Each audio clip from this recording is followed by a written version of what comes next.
Ajoy Mishra, welcoming you all back to your channel You Are Unique. And today we are going to discuss the living world. In this, we are going to start with whether growth is a defining feature or it is a characteristic feature. In the previous video lecture, you have heard that growth in sand mounds, boulders, and mountains was extrinsic growth. Extrinsic growth means that the material got accumulated on its surface and it grew in mass. And in living organisms, we know that that growth is intrinsic. That growth is intrinsic. All living organisms grow from within. So it is a characteristic feature. It is shown by both living and non-living. And defining feature is that which is having a few exceptions, but it can be said that metabolism or it is consciousness, it is a defining feature. Now, growth producing substances. Growth producing substances are of two types. Wow, how many types? Two types. One is protoplasmic and the other is apoplasmic. One is protoplasmic and the other is apoplasmic in a cell. Now, what is protoplasmic? It is the living components of a cell. It includes the living components of a cell. It includes the cytoplasm and the nucleus. Nucleus is also called the brain of the cell. And what is apoplasmic? You can say in a rough language that apoplasmic components provide a medium for rigidity. They provide strength. They provide protection. They also provide a pathway for the exchange of materials in and out of the cell. So, the non-living materials formed by the cell is apoplasmic. In this we have cell wall, fibers and bone matrix and living organisms.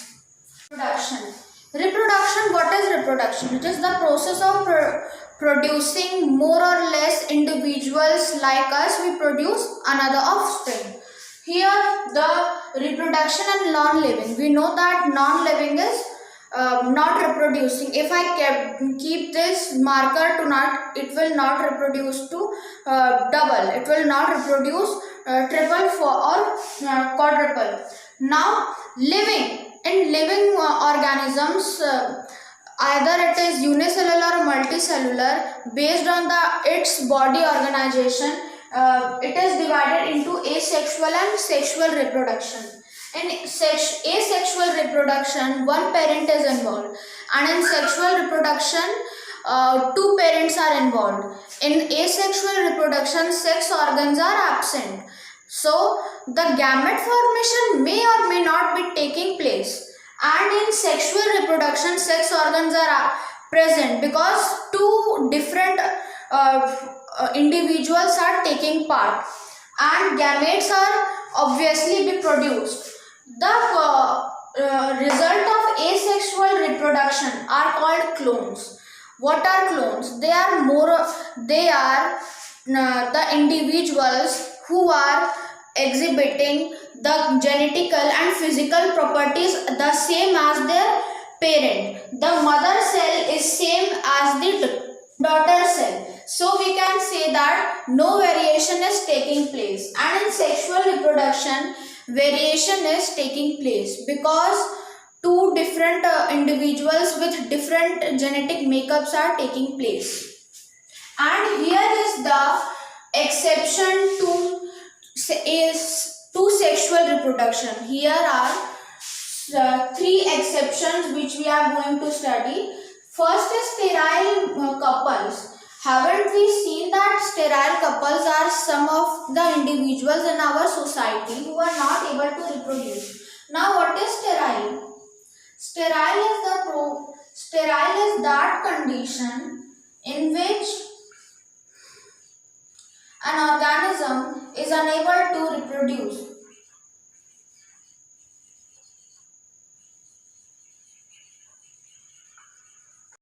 In the previous topic, we have discussed that about reproduction. Now, the growth was not a defining feature to define whether something is living or not. It was a characteristic feature. The same is with reproduction. Why? Aren't the mules alive? Or are not the sterile couples alive? Or the worker bee is not alive? They all are alive. So we cannot say that reproduction is a defining feature. It is a characteristic feature. Now, metabolism. The third is metabolism. Metabolism, what is metabolism? It is the sum total of all chemical reactions occurring in our body.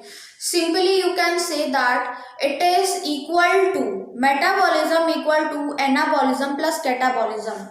Now what is catabolism and what is anabolism? Cata means destructive, ana means it is synthesizing. So in catabolism, breakdown of energy is taking place. How is breakdown of energy taking place? You can say that, taking an example, digestion. It is breakdown of complex substances into simple absorbable forms. And anabolism, it is formation of any molecule such as tissue growth. Now, it is a defining feature. Now you will again ask a question if you come across reading your NCERT book, that are not they also having an exception which is in vitro, provided the living cell reactions in cell-free systems or in test tubes. They all are living reactions, but the test tube is not living. It is just provided the same conditions as our body, but the test tube is not living. So we can say that it is a defining feature. Some exceptions are always there, but metabolism is a defining feature because it is only occurring in our body, in any multicellular organism's body.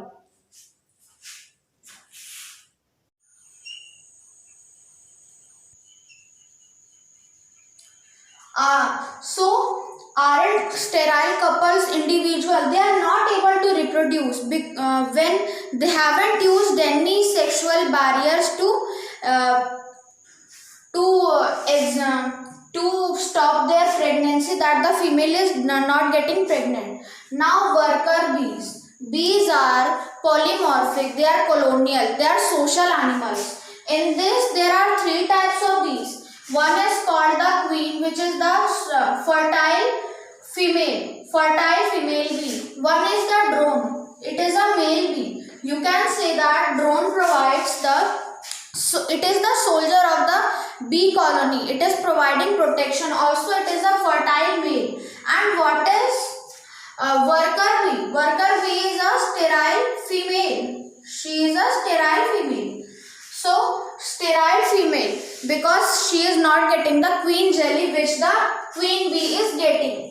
So, also mules. What are mules? They are the result of the hybrid of a female horse and a male donkey. So, every time you have to get a mule, you have to get the interbreeding of two different organisms. What are they? One is the female horse and the other one is the donkey, male.